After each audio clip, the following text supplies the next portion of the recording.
Hi, Hunter. All right, I'm going to do your psychic reading now. It's going to be really interesting. You've got a lot of passion and drive. You're pretty young, too, and I love it. I loved reading your message. So, you've got some interesting ET experiences. You've got a lot of things we can explore here. I think definitely this alien stuff. You're going to Peru and you're going to explore some Ahoska visions. I've heard about this. I don't know how you pronounce that A word. I know about this. That's going to be extraordinary. You also have, this is quite fascinating. You want to know more about your relationship with this dragon clouds, but just dragon energy or dragon family, reptilian dragon. That's a pretty big deal. You shared so much. I'm just trying to piece it all together. So you also came into quite a lot of money through a lawsuit, and you're trying to discover, what you should do with this money. It's a total gift. And you're looking at moving to California with your mother, and you're wanting to know about that choice.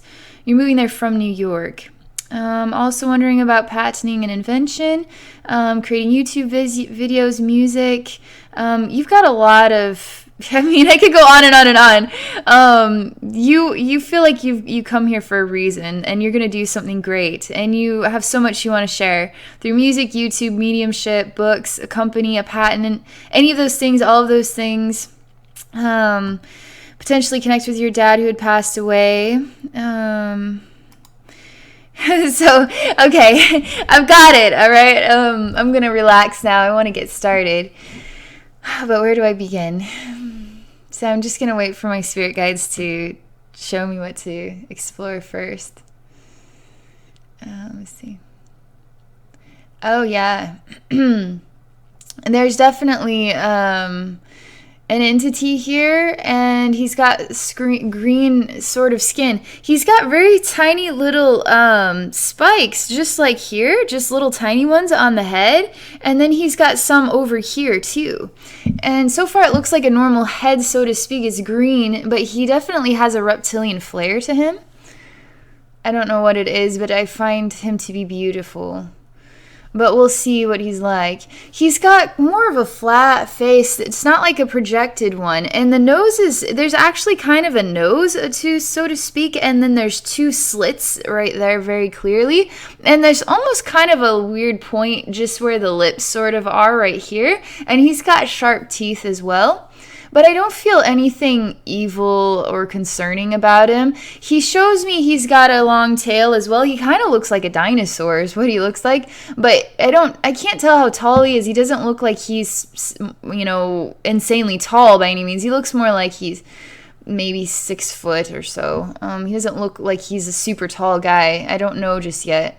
Like a tall dinosaur or something. I mean, he is very specifically showing me everything. He has some yellowing color here and this sort of lined piece. He has very sharp claws as well on hands and feet. He stands kind of like he stands up differently. So I'm just taking it all in. He's more heavier set than he is skinny.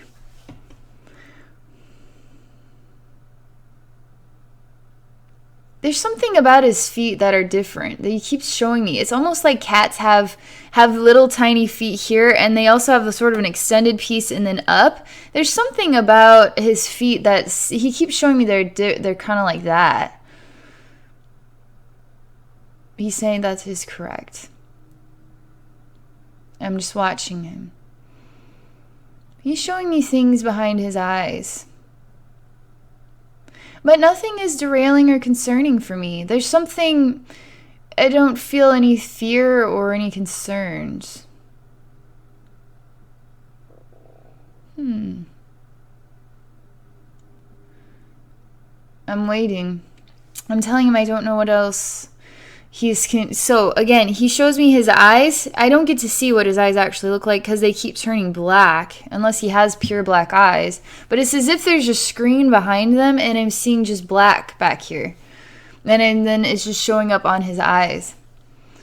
So I'm just coming into him, his spiritual atmosphere, just learning about him. He's in a space, all right, and it feels, I wouldn't know how to describe it. It seems to be white everywhere, but it feels like a real floor and ceiling and walls. Like, I mean, it honestly feels like he's inside a spaceship, but I can't actually see it enough to know for sure. He's got a lot of energy to him. It feels like his version of excitement. He's sort of like the volume turns up, although nothing changes here on his expression. It's like the volume turns up and he's like, I just feel more excitement inside of him and around him. There's something about how does he communicate? He communicates through energy, and he can fluctuate his level of interest through this means. It's like turning volume up is the only way you can describe impact of energy. He's excited that I am talking to him, that I'm communicating with him, that we are talking together. It's the only way you can describe that. Okay, he seems to understand that I need him to communicate with me differently. He's showing me a picture of a slide, and we're going down a really long, straight slide. It's like the big fun slide, you know, it's like the massivest one, and it goes like, whoa, you know, like that. So we're on it, and we're going down it, like that. He wants me to acknowledge that there's a boy and a girl both going down this slide side by side. It's two slides like this and going down at the same time, for a wild ride together. There's water involved. He wants me to acknowledge there's water involved on the slide. There is exhilaration, that sort of heart beating energy that you get really excited. He's wanting to show me that it's childlike fun and joy. He's not showing me, I mean, the purity of the joy in this whole thing is very sincere. I am to acknowledge that he is a reptilian entity, and he is not here to harm human beings at all. In fact, he's very loving, and he seems to understand. But his communication style, I mean, he's smart enough, he knows what my needs are in order to translate what he's sharing. He just made a joke with me about that. It's like, I'm glad you're smart enough to know what my I'm like the little I'm trying to evolve here. He's like, he's quite intelligent in what he can understand and what he knows in a very short period of time. You said something here about You had said something here about grandfather, something about this. Let me find it again. I feel like I have a dragon family. Actually, I know I do. I feel I'm a father, yet great-grandpa is still alive. There's something to this. This is 100% honest and true, what you've shared here. And he is acknowledging that is true. He's altering the picture and showing me hands going like this and then bowing before you. And he shows me an image of really what is... The only way, I mean, it looks like Jesus, it's the Christ image, but it is perfect in how it is displayed. It's elevated way up here, and it is symbolic. The Christ image is specifically calling it Christ image. And then there's a massive, so Jesus is sort of in this chariot in the sky, so to speak, and it's covered in flowers, and he's sort of sitting there. There's quite a big energy circle here that is projected, and then he has sort of got a massive heart here before him. I mean, I could see this even being created as like a statue. You said that the Pleiadians had sort of a Hispanic kind of appearance to them. There's some sort of Hispanic feel to this, because there's something statuesque about it or cherished about this Christ image and the love that is shared and felt from it. And it's more than just worship or it's Jesus and that's my religion. It's more like pure vibration of love is the only way you can describe it. And pure vibration of love that has a Hispanic flair to it. But there's something else to it, too. It hasn't quite come to me just yet. You're saying I'm doing good. They're showing me the purple color. Let me see if I can make sense of it. This entity is quite real. This entity you shared with me, the picture is really cool. You said, drawing of my Pleiadian counterpart I met in a dream. And that Pleiadian you'd mentioned had a Hispanic sort of appearance and then purplish colored hair. Yeah, it has purple hair and a Hispanic-ish looking. That's pretty cool because most people don't say Pleiadians have, look that way. I think it's freaking awesome. So let's see here. I absolutely do see this, and I do see what you're saying. There's a tan complexion, and it absolutely looks just like you drew. I can hear his heart beating. And it makes me think of this beautiful image here. Sincerity is so real. It's real sincerity. I mean, the emotion is so real for me to experience. The reptilian does not have the emotion, but the reptilian is also a version of love. The reptilian is extremely intelligent, extremely smart, knows how to feed you the wisdom so you can understand, knows everything that is to know about you and about your journey and the relationship. And this Pleiadian, though, I can feel more emotion. I can feel more of the love energy. You can feel the heart beating energy. The reptilian was like, turn up the volume. I can tell he's excited, but I can't feel the emotion that we relate to. I can't feel it, but I can tell he's a reflection of joy and excitement. But it's a different feel. This guy is quite genuine and loving. Very loving. Calls you a friend. I mean, that is the way I could describe it. They show me an image and feeling that is him looking at you, and the sensation is my best friend, or there's something about real sincere friendship. Oh man, this is going to be tough. It's just speaking too quickly. Again, this lizard being. They seem to know each other and work together. In relationship with you. They're communicating with one another. They show me how they communicate with each other and communicate with you. It's totally psychically based. You understand or you communicate, you seem to know. You know beyond your human reckoning right now. There's a reason you are inspired to go to Peru, and it has an inspiration that they have inspired it as well. It is known. It was known. It was supposed to be this way. It was correct. I'm going to try to make sense. They keep showing me an image, a Christ image, and this one has a really big cross on it, a wooden one, like that, and it's a big wooden cross.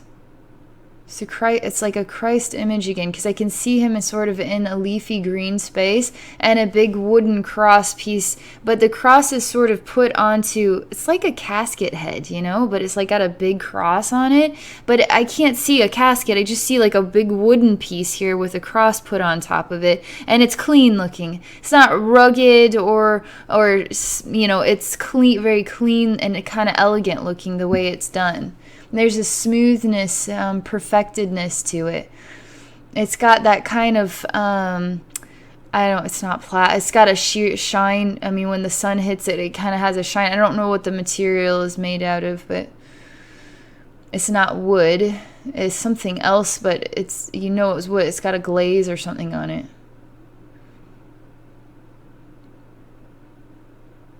Watching them carrying it. There's a lot of green leafiness here. It feels warm here. And they're disappearing now. And all I see is the green leafiness and then Jesus here as well. I'm talking to him. He's asking me if he knows why I would, do I know why I'm seeing him here or why he would be here? And I'm saying you can always show up in any of my readings. It's awesome to see you. It's awesome that you're wanting to talk as well. So I don't know if you will or not. So See what he says. He seems to have shorter hair in this image. I've seen him with longer hair. This one is sort of, I don't know, it's shorter. It's sort of like he had rollers in or something. It's, you know, because it's got some curl here at the very ends. Like it would be long, but it's just got some boing curl, like just randomly here. And it's kind of Spanish. There's something Spanishy about it. Like Spanish explorer or something. I don't. So I'm watching him. I'm supposed to say what I see. I see him, and there's big leaves here, green jungle-like leaves, and he's standing here, and I'm talking to him face to face, but yet more so I'm still looking at him sort of projected off a little bit in this green leafiness, and then I'm watching him getting paler and paler, and he's experiencing fear is the only way to describe it, absolute freaking terror. But I don't feel fear. He is experiencing terror in order to purge terror. That's the only way to describe that. I'm watching him. Through purging terror, then he becomes enlightened. What is it that you fear most? You need to purge your fear so you can become enlightened and grow beyond the fear. That's the most important thing you can do when you go to Peru.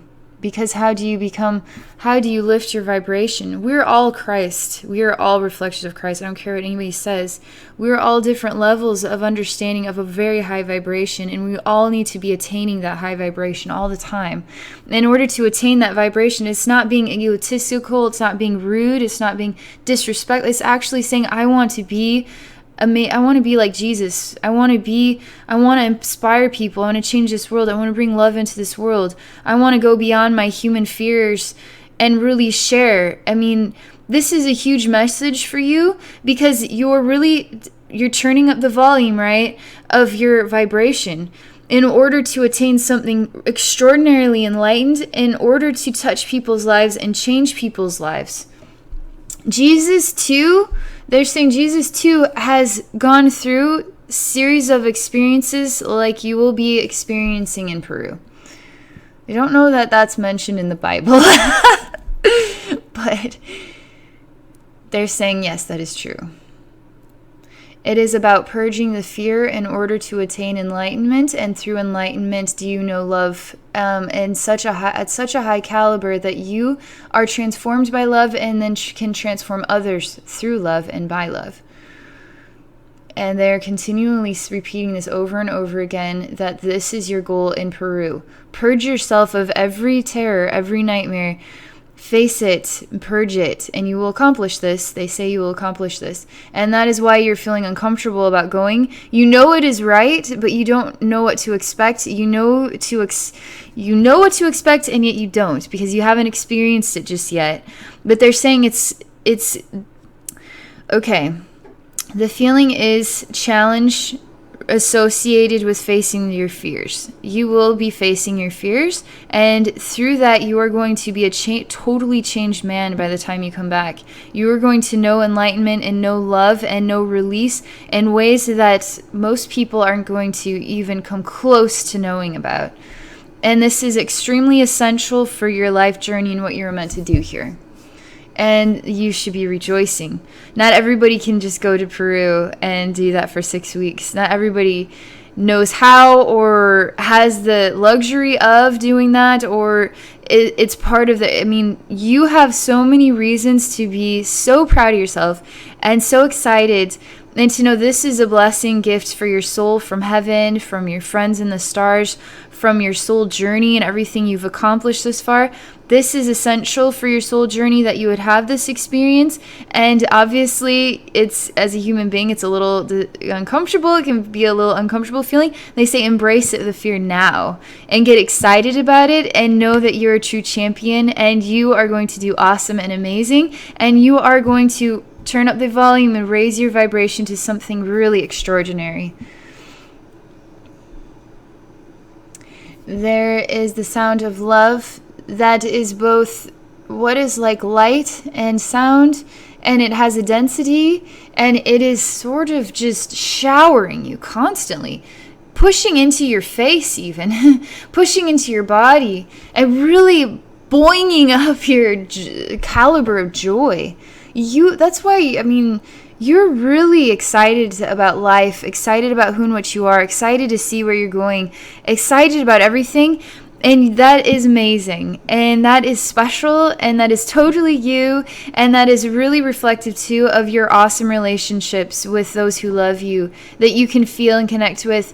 And you're already quite enlightened for somebody who is still trying to become enlightened. You're already doing a very amazing job. You're already quite awake and enlightened. And this experience in Peru is going to really bust open the doors on what you're capable of experiencing and doing. It's going to be amazing for you. So, nothing I could share related to, you asked about an energy scan. They are not going to let me do that because there's nothing to scan for you right now. That's what they're saying. This has a relationship with your energy right now, your pursuit in the coming, very soon you're going to be going to Peru. This is you're doing everything you're supposed to do. There's no need for an energy scan this time. And some part of you knows that deep down. When I acknowledge that, you're like, you're right. I'm pretty happy, and I'm about to go to Peru and really transform my experience. So that's what that's about. Let's see. I'm asking about the money and trip here. You need to know again, identify again that yes, this Pleiadian man, the tanner with the purple hair, is a real entity and does truly see you, truly adores you, loves you very much. This reptilian, also huge part of your life experience, also extraordinary being, and totally loving, nothing concerning about him at all. If there was something concerning, trust me, I would feel it. Nothing at all is concerning me. That's what they wanted me to acknowledge that again. Let's see what else before I move on.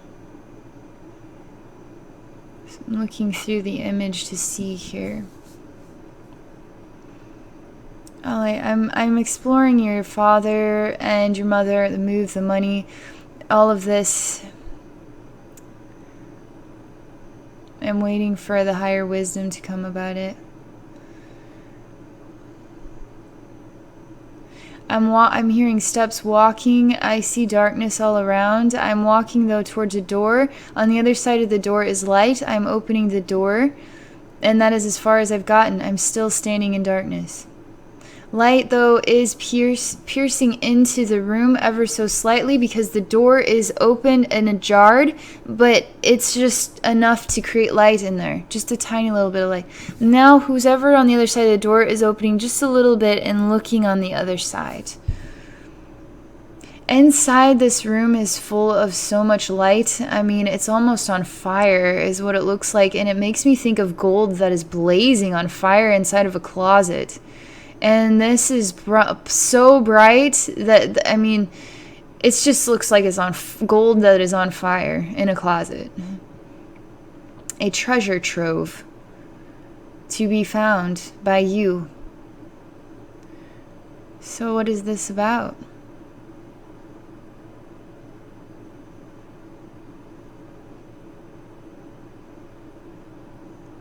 I'm just hearing the sound of possibility, the sound of potential, the sound of so many dreams coming true, manifestation of many dreams.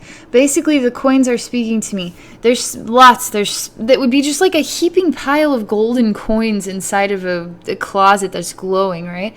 And each coin has a different voice, and it speaks to me. And they're really soft, and they sound kind of feminine, and they're sort of dreams, and they're just sort of dreamy in how they communicate, and very soft, sort of flowing sounds. And they're really talking about, I mean, there's 1,000,001 different possibilities. This is how it feels. Don't feel that there's a question. The question I have for you is why California? You could go anywhere. You could live in Alaska. You could live in Alabama. You could live in Iowa. You could live anywhere. Why California? Is it have to do with your dreams with music? And is it have to do with that? I'm just asking you so you can contemplate it and think about all the possibilities. Make sure you're thinking about all the possibilities, because each one of these coins has a million and one possibilities of where you can go, what you could do.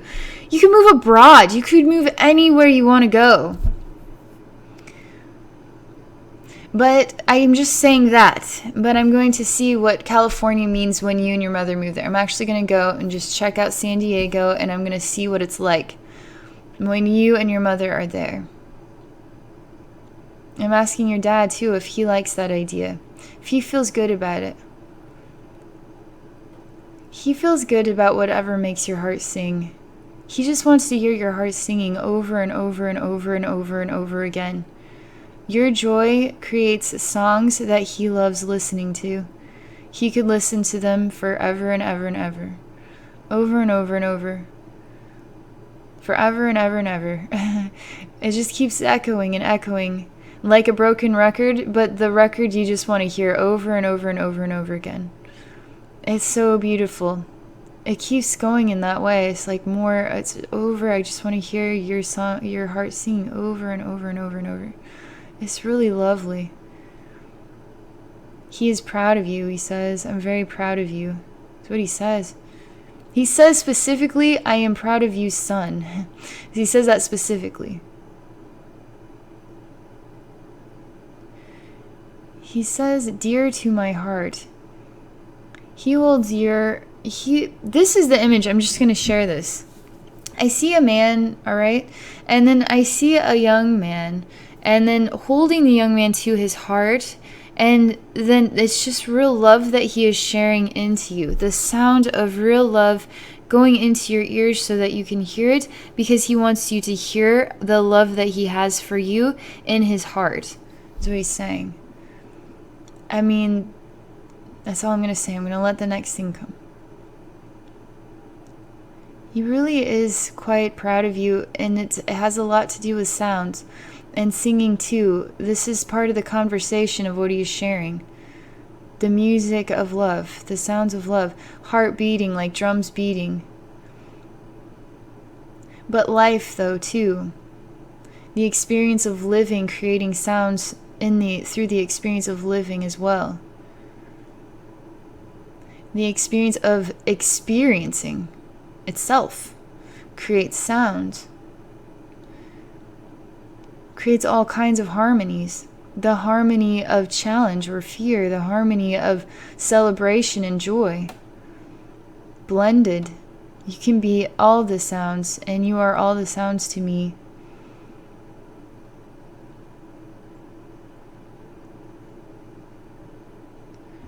So I'm asking him again what he feels about this choice.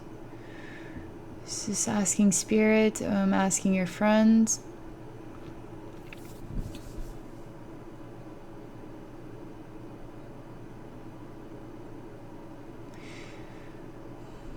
Nothing is saying no to you going to San Diego.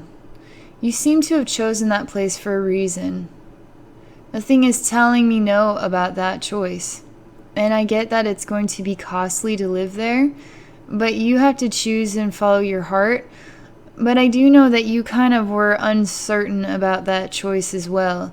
And what they're showing me as the man that you are today versus the man you're going to become after you leave Peru, you're going to have an understanding and an awareness and a new version of wisdom. It's as if you walk into a closet, close the door, and you walk out a completely new man. What you are today and what you are to become very soon, even within 2 months, whatever, is extraordinarily different. And you will know where to go and what to do next in a way that is solid. And if not perfectly solid, it is way more clear than where it is right now. You'll know what to do. They're really showcasing... they're doing two different things. They're showing me you in contemplation of everything, right? So you're trying to get a game plan going, before you leave town. That's important to have a game plan going before you leave town, right? But they're also saying one thing at a time. And so going to Peru is really correct. And allow Peru then to transform you and mold you and shape you and help you to know what you really truly want to do in your heart after that. And it could be so much as you go back to New York and you decide you want to wait just a little bit to process everything. There's something about that. I mean, it could go in many different directions, but they're really showing me quite definite. I mean, it's quite clear who you are right now, and then what you will do after Peru is going to be different. Like, you're going to feel differently, behave differently, think differently. All very positive. So it's almost as if you don't have to make a decision right now. You can sit on your pot of gold if you want to. You can choose to use the money to travel to other places and learn other spiritual things. I mean, there's so much you can do with it. And they're saying again, the gold coins are speaking 1,000,001 possibilities, and your dad is again saying whatever that you choose to do, make sure that it is inspiring your heart to sing. And not just sing musically, but sing in joy and happiness and celebration of life. No matter what you choose, always choose what makes you feel like you are celebrating in the experience of life and living.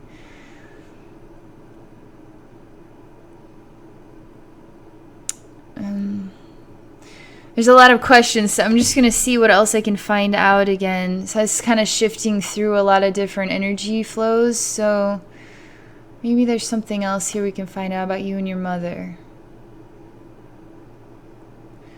Okay, there's a sound associated. I don't know what the sound is. It's a clicking noise.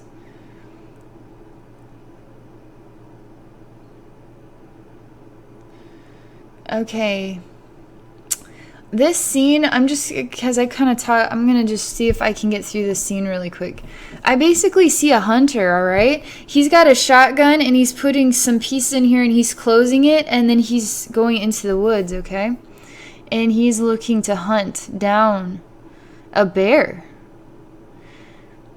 There's something mountainous about this. There's something cool. Like the temperature is cooler. There's something that he just seems to know or have a wisdom about what his actions are and what he's choosing to accomplish.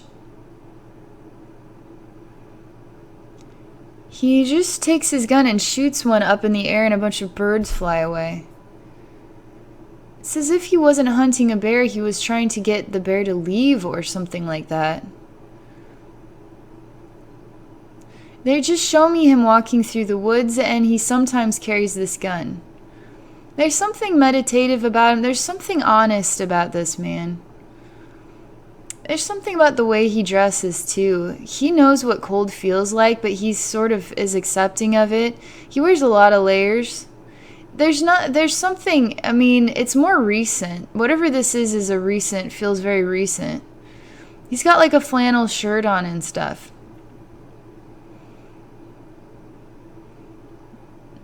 I mean, it's colder here. It's very cold here. And there's mountains here, too. I mean, you could say like Canada or Alaska even. He's enjoying a hot cup of coffee. It's very quiet. He has a very quiet way about him and about what he's experiencing, and he's perfectly fine with it. He's just in oneness. It's almost like he's kind of a hermit. And he's okay just being out, doing his own thing, experiencing his own thing. He's drinking coffee, and he seems to be in his element. He seems balanced with his surroundings, with his heart, with who and what he is, with where he lives, with the temperature. I mean, it's cold here, but he accepts it.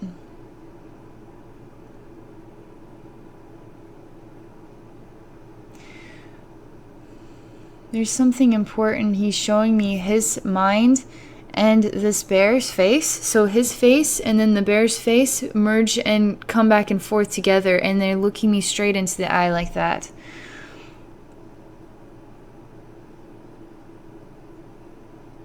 There's some version of a relationship here with this. The bear is actually picking the man up and putting him on his shoulders now. They're almost sort of like creating a pole. So man here and then bear here. They're saying this is important wisdom for you. Man and bear are one, but man sits above bear. So where is their oneness? If one now is above the other. And I say, well, they're still, that's it. I'm not supposed to say anything else. Let's see what else. This man removes his head, allows his head to roll off of his hand, and he's holding it now in his hand like this. So it's as if he has a head in his hand, but it's also still on his head, and the face is totally not there at all. So it's quite an odd structure, huh? Man sitting on top of bear with no face at all, also holding a version of his head in his hand. But yet the feeling, the emotional feeling, is that I'm so in oneness with nature.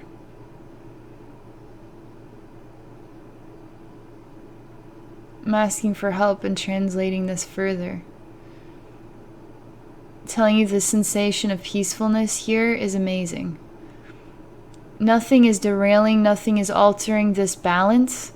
Nothing is changing. He is not bothered that he is holding his head in his hand. He is not bothered that he does not have a face. The bear is not bothered that he is sitting on his shoulders.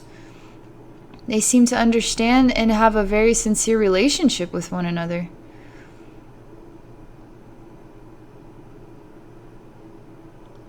Again, this has to do with you and your mother.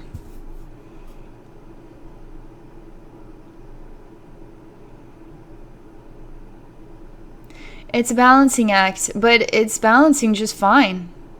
Everything is. This bear is not harming the man at all. This man is not harming the bear either. Obviously, they're two different species.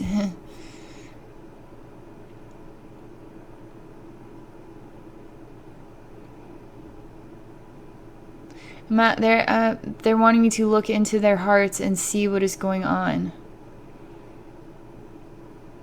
I see their hearts beat almost as one, but one beats before the other just slightly, so not perfectly beating as one. Sometimes they do, and sometimes the hearts race even. Sometimes the hearts get very, almost aggressive. But yet they are still bonded and they are still doing this thing together. And they will continue to do this thing together. And there's still a balance about it. That's all I'm going to share with you about this. I'm going to let you digest it and decide what it means to you. They said that this is the wisdom associated with that question.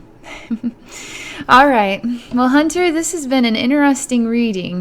We've a lot of questions, exploring a lot of different angles, and I think your trip to Peru is going to be totally transformative and amazing. And again, you're going to turn up the volume of your vibration, and you're going to become quite enlightened from that. What you do with that enlightenment is entirely your choice. Make sure, though, that you keep letting your heart beat with joy, right? And that you remember you have 1,000,001 possibilities of what you could do with that money. Anything. And allow yourself to transform in Peru and see what happens. See the man that you become after that and decide what you want to do. You can sit on that pot of gold if you want to.